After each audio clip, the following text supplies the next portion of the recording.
My name's Dave Deerdorf, Yale, Iowa. Here, lived on this. It's a family farm. I was born and raised here. It's a century farm. It was started in 1889. Great grandfather, grandfather, father, and myself. Got grain farm. It's corn, soybeans. Got a cow-calf herd. When the grain doesn't keep me busy, the cows do, or when they call and the cows are out. You know how that goes. That's kind of the extent of it. That's what I do. The first Kinze I had was a 26-foot Mach till. Used it 2 years, and then I bought the 30-foot Mach till. And that's the only experience I've had with Kinze. I've seen it around the area. I mean, planters, and but I've never had any myself. It's blue. It's very well built. It's heavy. I know, well, like the planters that I see around the area here, they seem to perform. But this Mach till is heavy. It's heavier than some of the competition that I've looked at. I haven't used any other type of Mach till, but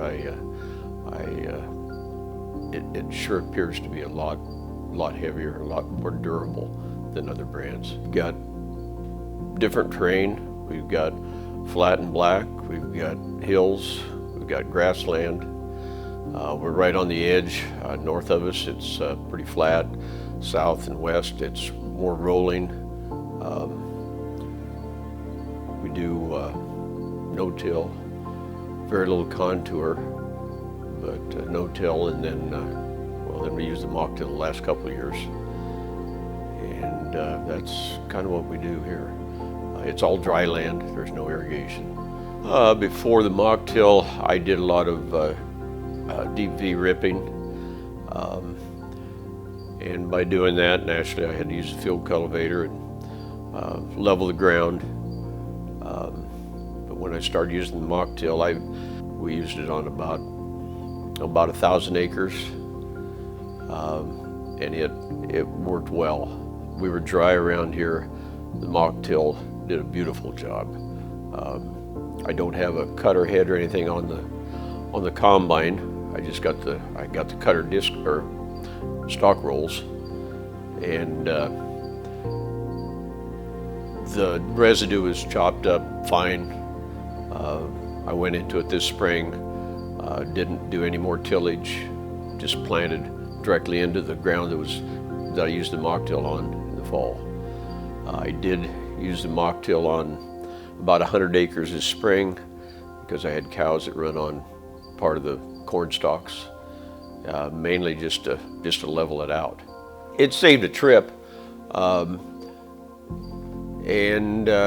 it saved on our fuel expenses. Granted, I mean, pulling the Mach till now, it takes a lot of fuel, but I'm just doing one pass, so I'm probably saving about 5 gallons the acre just on the fuel. The speed that we go now, we run about 10 mile an hour.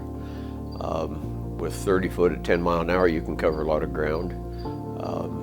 It works well. If we get some drier weather, we can run that along with the harvest and work it in, and it works well. A number of different adjustments you can make, and as you should know, not all fields are the same. You have to make, as far as the depth, or the bang board that stops the ridge and stuff, you just have to make some adjustments. A lot of that is due to the speed that you're pulling the implement, but it took a little learning, but I think we've got it under control now. They work pretty well. I think you've got a one at a time, and I think that makes a half-inch variance in the depth. I do have to get out of the tractor to do it. But here again, once you've done it a time or two, it's simple. It's very simple, and it's accurate. I mean, it does what it's supposed to do, and there's enough different settings in the depth control that you can fine tune it pretty well. When you're going 8 to 10 mile an hour, it stayed in the ground. It was steady. It wasn't bouncing. There's nothing worse than an implement when you get going too fast. It starts bouncing, and it's hard to correct that. It takes years.